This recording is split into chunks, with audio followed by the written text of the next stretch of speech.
Yes, karibu tena ndani ya Media Bukavu TV, muda wetu wa saa 12, habari zetu za jioni na dakika 20 kuwapasha habari zetu muda kama huu. Ukiniona katika mnara huyu unaelewa tena nimekuja kuwapasha habari gani, ama nimekuja kuwaletea habari kutokea sehemu gani. Ni Media leo tarehe 14 mwezi wa 3 mwaka wa 2026, habari zetu za jioni nakuja kuwapasha kutokea eneo popote ama ndani ya Jamhuri ya Demokrasia ya Kongo katika uwanja mapambano sehemu fulani tofauti.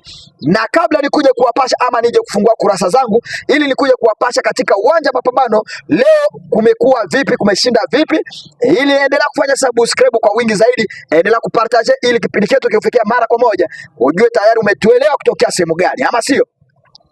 Mashabiki zangu naendelea kuwapenda zaidi tena na kuendelea kuambia jameni, tuendelee kufanya subscribe, tuendelee kusupport, muendelee kusupport Bukavu TV. Hii ni media inaleta habari ya uhakika na habari ya ukweli kwa sasa, ama vipi? Na ukiwa umeniona kabisa katika live hii nimekuja nimechangamuka ama nimekuja nimekasirika, kwa kweli sio kutaka kwangu, ni kwa sababu kuna mengi zaidi inatakiwa tuongee kwa kweli. Na kwa kweli watu wangu na tule monde je na mnaendelea kunisikiliza kutokea eneo tofauti ni wengi zaidi.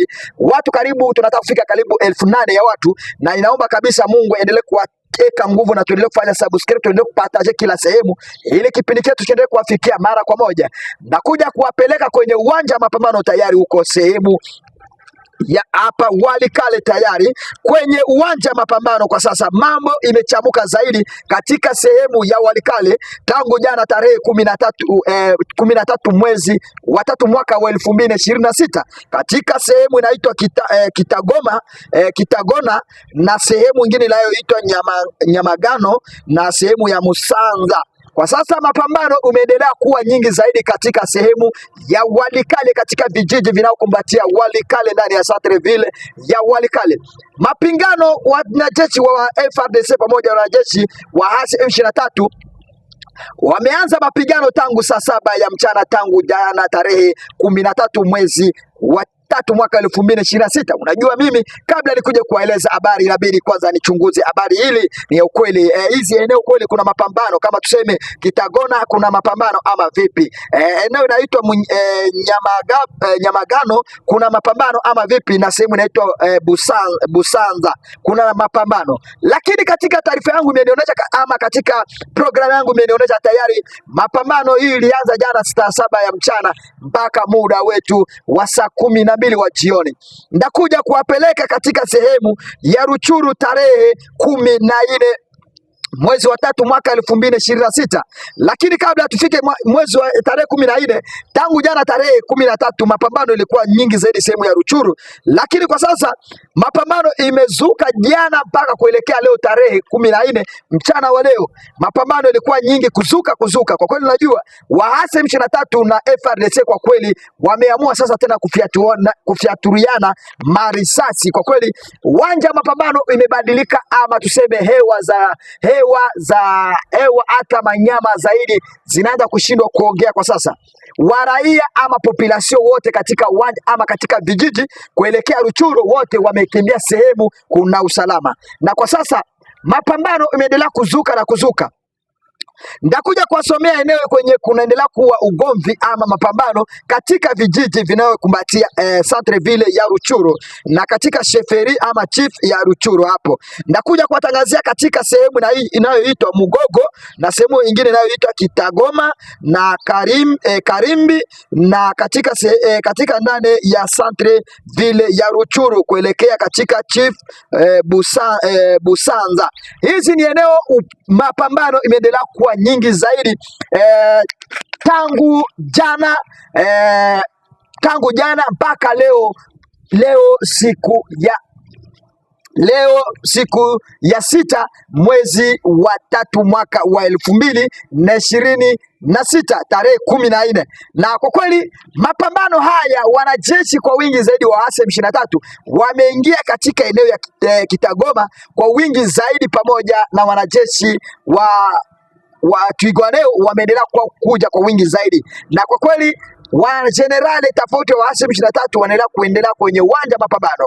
Na kwa sasa tangazo ama tuseme mapigano hii inaendelea kuwa katika sehemu tofauti, inaendelea kuwa sababu ya wanajeshi wa FARDC ama changamoto ni gani? Na kwa sasa serikali ya Jamhuri ya Demokrasia ya Kongo inaendelea kuingiza wanajeshi kwa wingi zaidi, kama gisi inavyotangaza kusema tayari ama katika eneo tofauti wanajeshi wa FARDC wameingia kwa wingi zaidi. Na katika taarifa letu katika eneo hili za Ruchuru, haya mapigano imeendelea kuwa nyingi zaidi, kwa sababu kumbuka wanajeshi wa wazalendo wanayoitwa Wanyatura wamekuja kwa wingi zaidi na wanaendelea kuingia kwa wingi zaidi. Sehemu ya Masisi kumeonekana wanajeshi karibu 12 wa wanajeshi wa M23 wamejilasimisha kwa serikali ya Jamhuri ya Demokrasia ya Kongo na wazalendo, na wamepokelewa na jeshi wa wazalendo. Na katika taarifa letu kwa sasa, mji wa Walikale ama Centreville ya Walikale kumeendelea kuingia wanajeshi kwa wingi zaidi wa FARDC na wanajeshi wa FARDC kutokea eneo tofauti, wanajeshi wa Ufaransa kutokea sehemu ya Kalemi na kutokea sehemu ya Kisangani, wote wamechukua ndege za kuwapeleka katika mji ya huko Walikale. Kwa nini wanajeshi wengi zaidi kutokea sehemu tofauti wameendelea kuingiza nguvu nyingi kuelekea katika Walikale?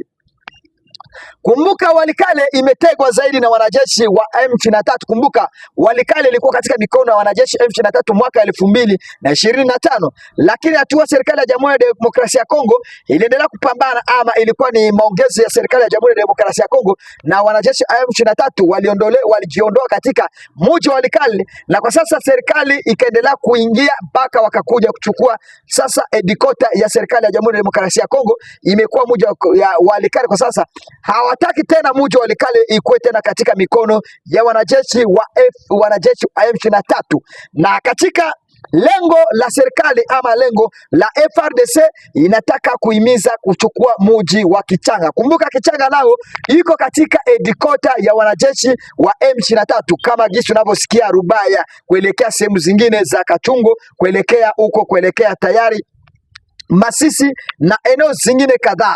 Kwa sasa kumbuka wanajeshi wa M23 kuona kama Walikale iko ndani ya serikali iko kwa mikono ya serikali ni uchungu zaidi. Kumbuka hiyo Walikale ikiwa katika mikono ya wanajeshi M23 tayari watakuwa wameshazingatia eneo kubwa sana katika ndani ya Jamhuri ya Demokrasia ya Kongo. Lakini serikali ya Jamhuri ya Demokrasia ya Kongo inaendelea kupambana kwa kweli. Kumbuka jeshi inabidi iendelee kulinda mali ya nchi na kuendelea kulinda katika eneo popote, na kwa kweli inabidi ifae kama wanajeshi wa Jamhuri ya Demokrasia ya Kongo. Lakini waasi nao wanasema tayari hao ni wakombozi na kuendelea kupigania Jamhuri ya Demokrasia ya Kongo. Hata kwa sasa kumeonekana chama nyingi sana ya waasi kila eneo popote wakiendelea kuiba wasiojulikana katika eneo tofauti.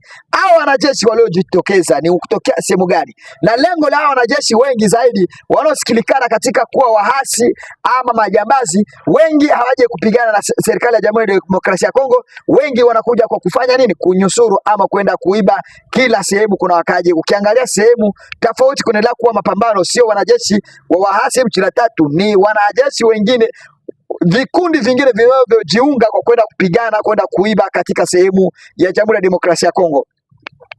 Mpaka serikali imeanza kuchanganyikiwa ama inaanza kujiuliza watapigana na waasi wa gani? Kwa sababu hatua waasi wa M23 kisikia tayari kumetoka chama hiki, wanapata nguvu ya kupenya mahali kwingine, kwa sababu serikali itapenda iporteje katika nchi ama iendelee kulinda katika sehemu popote ya uwanja mapambano. Na kwa kweli hiyo inaendelea kuleta changamoto ndani ya serikali ya Jamhuri ya Demokrasia ya Kongo. Ndio maana unaona kama serikali inaendelea kuigiza wanajeshi kwa wingi zaidi. Unakumbuka tangu jana tarehe 13 mwezi wa 3 mwaka wa 2026 katika eneo ya Uvira kulionekana katika lake Tanganyika makano rapide ama maboti za wanajeshi wengi, boti 4 zikitembea katika ndani ya Tanganyika. Na hizi boti zilionekana kama hazikuwa na bendera ya Jamhuri ya Demokrasia ya Kongo. Kumbuka hizi boti zinaonekana kama hizi zinaweza kuwa boti za serikali kutokea ndani ya Afrika Kusini ama Mashariki. Na kwa sasa inaweza wezekana kama tayari ndani ya serikali ama ndani ya Jamhuri ya Demokrasia ya Kongo wanaweza kuwa wamesha kupokea wa serikali kutokea ndani ya Afrika Kusini ama Mashariki.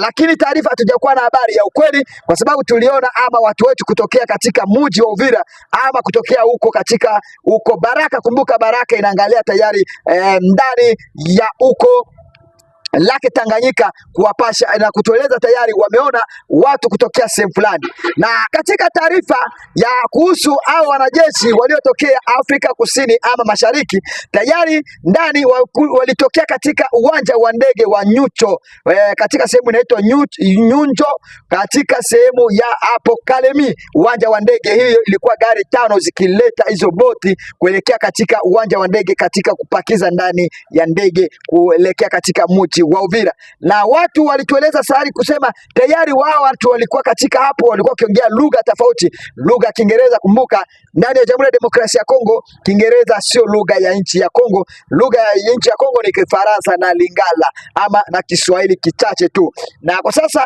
tulipia tunafahamu tayari kama ni Kiingereza, hii inawezekana kama tayari serikali ya Jamhuri ya Demokrasia ya Kongo imejiunga tena kuleta wanajeshi wengine wa Space Forces kwa kuja kusaidia kwa kupambana na wanajeshi kama gisi wanaweza kupokea wanajeshi wengine, kwa sababu Afrika Kusini ama Mashariki sio tu ndio wanajeshi wameingia ndani ya Jamhuri ya Demokrasia ya Kongo, ni wanajeshi wengi wanaendelea kuingia ndani ya Jamhuri ya Demokrasia ya Kongo kwanza miaka na kadhaa, kwa sababu ya kuendelea kurejesha amani ndani ya nchi ya Jamhuri ya Demokrasia ya Kongo. Na ukiwa unanisikiliza kutokea sehemu fulani, endelea kuweka comment zako hapo na nieleze unatokea sehemu gani. Lakini katika eneo ama kueleza habari zetu, itabidi wakongomani ama ndani ya Jamhuri ya Demokrasia ya Kongo tule monde population ama raia waeke umoja. Tayari raia wakiweka umoja, nchi ya Jamhuri ya Demokrasia ya Kongo itarejea na watu wengi watajua muhimu wa Jamhuri ya Demokrasia ya Kongo ni nini, ama wataelewa tayari chanjo ya vita Jamhuri ya Demokrasia ya Kongo ilianza wapi. Kwa sababu gani?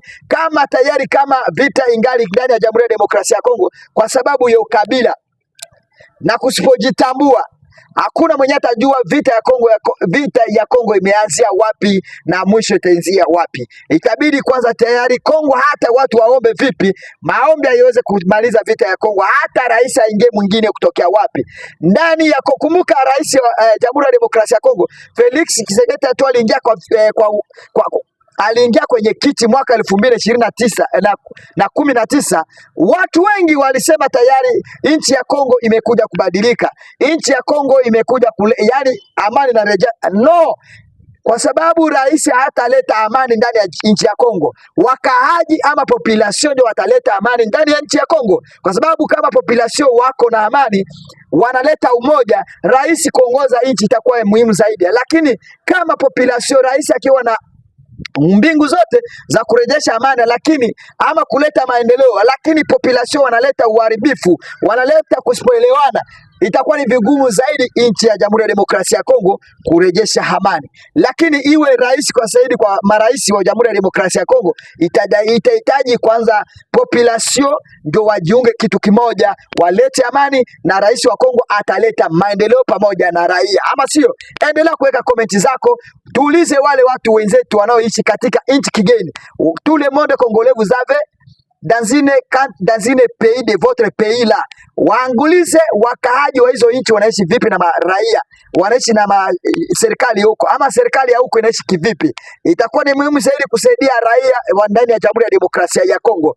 Na kama unavyonisikiliza kutokea ndani ya Media Bukavu TV, eka komenti yako, eka chini hapo, niambie tayari unanipenda ama unanichukia. Ukinichukia, hamna siku na siku utanipenda tu, kwa sababu hata rais wa nchi wa Kongo kuna wale wanaompenda na wengine wanamchukia, lakini yeye anafanya kazi gisi inafanyika. Na mimi kama mtangazaji wa habari naleta habari gisi inahitajika. Kuna wale watanipenda na kuna wale watanichuki. Naelewa hakuna 100% wanaweza kupenda mtu, hata ufanye nini, hata ndugu yako mulishe mkate nini, na atakuja nyuma baadaye kufanzia kupangia njama ya kukuua, ama sio? Ndio maana hatuja hapa kufurahisha watu, tunakuja hapa kusaidia ulimwengu na kusaidia wamoja wale wanao akili na wanao kujielewa na kujitambua. Kuna wale watajielewa kupitia sisi, na kuna wale watajitambua kupitia media, na kuna wale watajielewa mahali popote yuko ama ako aina gani? Hii ni Media Bukavu TV kwa habari zetu za jioni wa saa 12:20 kuendelea kuwapasha habari zetu